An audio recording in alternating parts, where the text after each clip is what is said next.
가장 가까운 사람에게 배신당한 적이 있으신가요? 오랜 세월 함께 쌓아온 신뢰가 어느 날 갑자기 날카로운 칼날이 되어 돌아오는 그 순간을 경험해 보신 적이 있으신가요? 함께 하자던 약속이 공허한 메아리가 되고 믿었던 사람의 손이 등 뒤로 향할 때 그 배신감과 억울함은 말로 다 표현할 수 없습니다. 그런 밤이 있습니다. 너무 억울해서, 너무 분해서, 너무 두려워서 눈을 감을 수 없는 밤, 천장을 바라보며 내가 무엇을 잘못했나, 어디서부터 틀어진 것인가를 수백 번 되새기는 밤. 오늘 저는 그런 밤을 보냈던 한 사람의 이야기를 전해드리려 합니다. 지금으로부터 약 3000년 전 이야기입니다. 그 밤의 감정은 오늘 우리의 것과 조금도 다르지 않습니다. 성경 역사상 가장 위대한 왕 중 한 명, 다윗. 그는 어린 시절 들판에서 양을 치던 소년이었습니다. 아무도 그에게 기대하지 않았습니다. 형들 사이에서 막내로 태어나 아버지조차 예언자 사무엘 앞에 그를 내세우지 않았습니다. 하지만 하나님은 그 들판의 소년을 선택하셨고 마침내 사무엘은 다윗에게 기름을 부었습니다. 하나님의 선택하신 왕이 되었습니다. 그 소년 다윗은 하나님을 무시하는 거인 골리앗 앞에 돌 하나를 쥐고 섰습니다. 다윗은 정말 두려움이 없었을까요? 당연히 있었겠죠. 그러나 다윗은 나아갔습니다. 돌을 던졌습니다.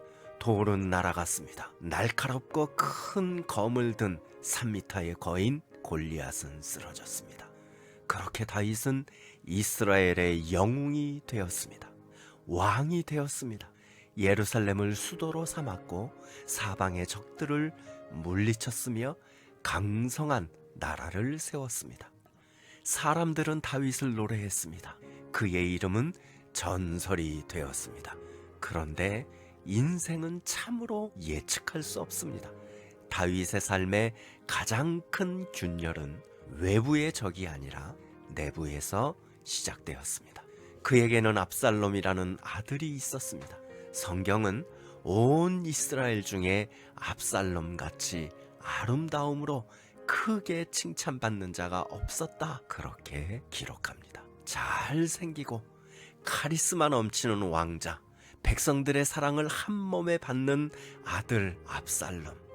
다윗이 아버지로서 또 왕으로서 얼마나 아꼈겠습니까? 그런데 그 아들이 반란을 일으킵니다. 압살롬의 계획은 치밀했습니다.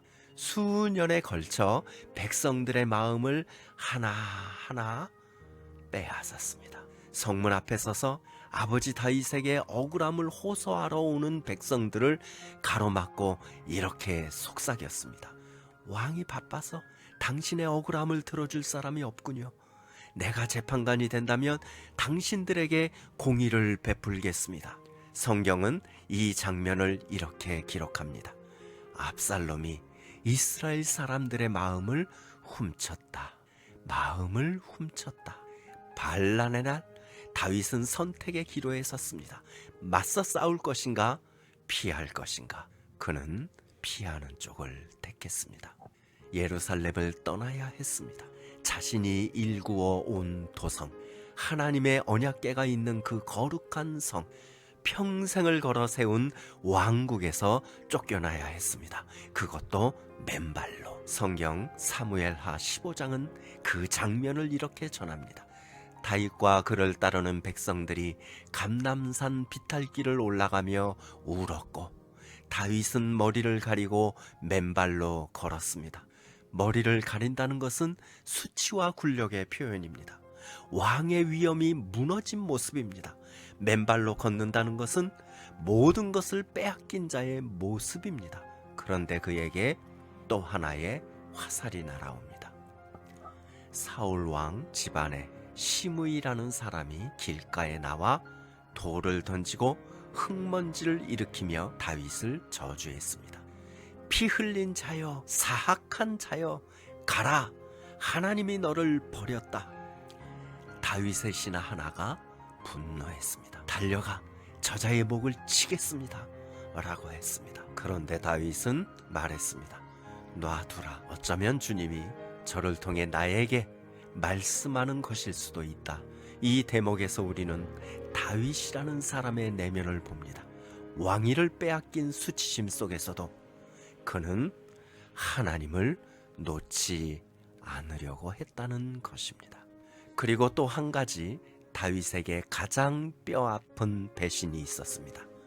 아히도벨, 다윗의 최고 참모이자 조언이 하나님의 말씀과 같다는 말을 들을 정도로 지혜롭던 신하, 그가 압살롬의 편에 섰습니다.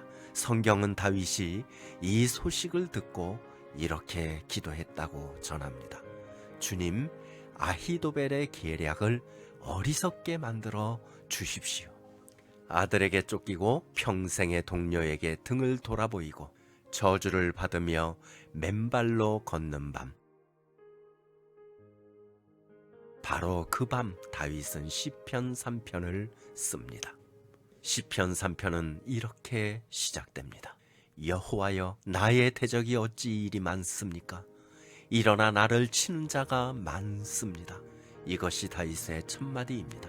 신앙 고백도 아니고 찬양도 아닙니다. 하소연입니다. 솔직한 절규입니다. 신앙인으로서 이런 모습을 보이면 안 된다고 생각하는 분이 계실 수 있습니다. 그런데 시편은 처음부터 끝까지 이 솔직함으로 가득합니다. 하나님 앞에 체면을 차려야 한다는 법은 없습니다. 다윗은 자신의 현실을 있는 그대로 하나님 앞에 쏟아냅니다. 많습니다. 너무 많아요. 혼자 감당하기에는 너무 크고 너무 많습니다. 그런데 다음 절에서 더 뼈아픈 말이 나옵니다. 많은 사람이 나를 가리켜 말하기를 하나님도 저는 구원하지 못하리라 하나이다. 물리적인 위협보다 더 무서운 것이 있습니다. 당신은 하나님도 포기한 사람이야.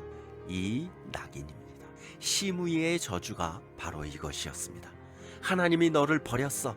도처에서 들려오는 이 말들이 다윗의 마음 가장 깊은 곳을 찌릅니다. 아무리 강한 사람도 이 말 앞에서는 흔들립니다. 내가 정말 잘못 살아온 것인가? 하나님이 나를 버리신 것인가? 이제 모든 것이 끝난 것인가? 절망은 이렇게 작동합니다. 상황이 나쁜 것보다 그 상황이 영원할 것이라는 믿음이 더 사람을 무너뜨립니다. 그런데 바로 다음 절 시편의 흐름이 바뀝니다. 여호와여, 주는 나의 방패시요 나의 영광이시요 나의 머리를 드시는 자신이다. 방패라는 단어를 생각해 보시기 바랍니다. 방패는 아름다운 물건이 아닙니다. 화살이 꽂히고 창끝이 스치고 칼날이 부딪힙니다. 방패는 상처투성이입니다. 그런데 다윗은 하나님이 나의 방패라고 고백합니다. 나를 향해 날아오는 그 모든 화살들, 그 모함과 비난과 저주가 하나님이라는 방패에 먼저 부딪힌다는 고백입니다. 나를 향하는 것들이 먼저 그분을 지나야 한다는 믿음, 나를 넘어뜨리려고 향하는 것들이 먼저 방패이신 하나님을 지나야 한다는 그 믿음, 그리고 이어지는 표현, 나의 머리를 드시는 자. 이 말이 참 아름답습니다. 히브리어 원문의 의미는 고개를 들게 하시는 분입니다. 패배자는 고개를 숙입니다. 수치를 당한 사람은 눈을 들지 못합니다. 다윗은 지금 머리를 가리고 맨발로 걷고 있습니다. 고개가 땅을 향해 있습니다. 그런데 하나님이 그 고개를 들어 올리신다는 것입니다. 이것은 단순한 위로가 아닙니다. 명예의 회복입니다. 수치를 자부심으로 바꾸시는 분, 내 가치를 결정하는 것이 세상의 판단이 아니라 나를 창조하신 분의 선언이라는 고백입니다. 나를 가장 잘 아시는 분이 내 고개를 들어 올리실 때 세상의 어떤 낙인도 그 손길을 이길 수 없습니다. 4절 말씀에 내가 나의 목소리로 여호와께 부르짖으니 그의 성산에서 응답하시는도다. 성산, 즉 거룩한 산은 예루살렘 성전이 있는 곳입니다. 그런데 지금 다윗은 예루살렘에 없습니다. 도망 중입니다. 성전은 적의 손에 들어갔습니다. 그럼에도 다윗은 말합니다. 그분이 응답하신다. 장소의 문제가 아닙니다. 내가 어디에 있든 하나님의 귀는 열려 있습니다. 내 형편이 어떻든 그분은 내 목소리를 들으십니다. 이 믿음 하나가 사람을 세웁니다. 이제 시편 3편에서 가장 놀라운 구절이 나옵니다. 5절 말씀. 내가 누워 자고 깨었으니 여호와께서 나를 붙드심이로다. 도망자에게 잠이란 사치입니다. 언제 자객이 들이닥칠지 모릅니다. 아들의 군사들이 저 너머 어딘가에서 추격해오고 있습니다. 며칠 전까지 내 신하였던 자들이 적이 되었습니다. 그 상황에서 어떻게 잠을 자겠습니까? 그런데 다윗은 잠들었습니다.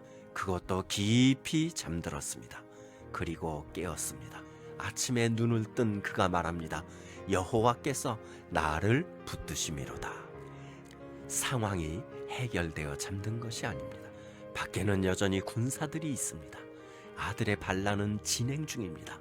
아히도벨의 배신은 사실입니다. 아무것도 바뀌지 않았습니다.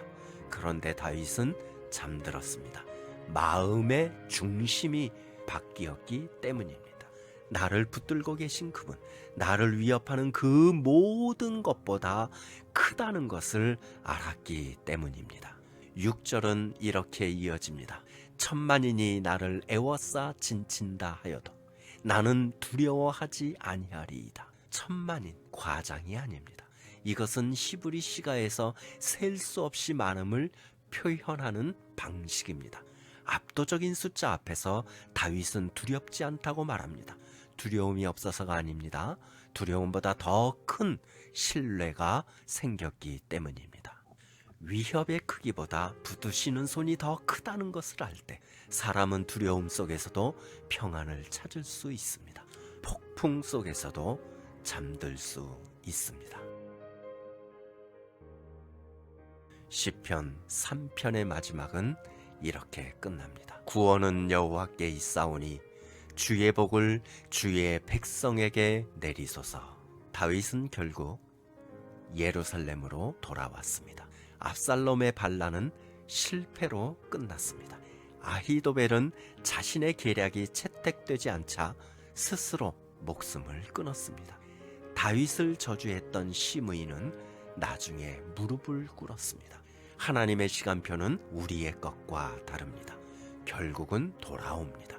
오늘 이 이야기를 듣고 계신 당신에게도 그런 밤이 있을 수 있습니다. 억울한 일을 당했을 수도 있습니다. 오랜 신뢰가 배신으로 돌아왔을 수 있습니다. 법적인 위협 앞에 서 있을 수도 있습니다. 사람들의 수군거림이 들려올 수도 있습니다. 그 밤 다윗의 기도를 당신의 기도로 삼아보시기 바랍니다. 주님은 나의 방패이십니다. 나의 영광이십니다. 나의 고개를 들어 올리시는 분이십니다. 이 밤에도 저를 평안히 잠들게 하시는 분이십니다. 상황이 해결될 때까지 기다리지 않아도 됩니다. 나를 붙드시는 그분이 나를 위협하는 그 모든 것보다 크다는 사실, 이 사실 하나를 붙드십시오. 그때 어쩌면 오늘 밤 당신에게도 기적 같은 잠이 찾아올지 모릅니다. 폭풍 속에서 잠들 수 있는 이유는 폭풍이 멈춰서가 아닙니다. 폭풍보다 더 크신 분이 나를 붙들고 계시기 때문입니다.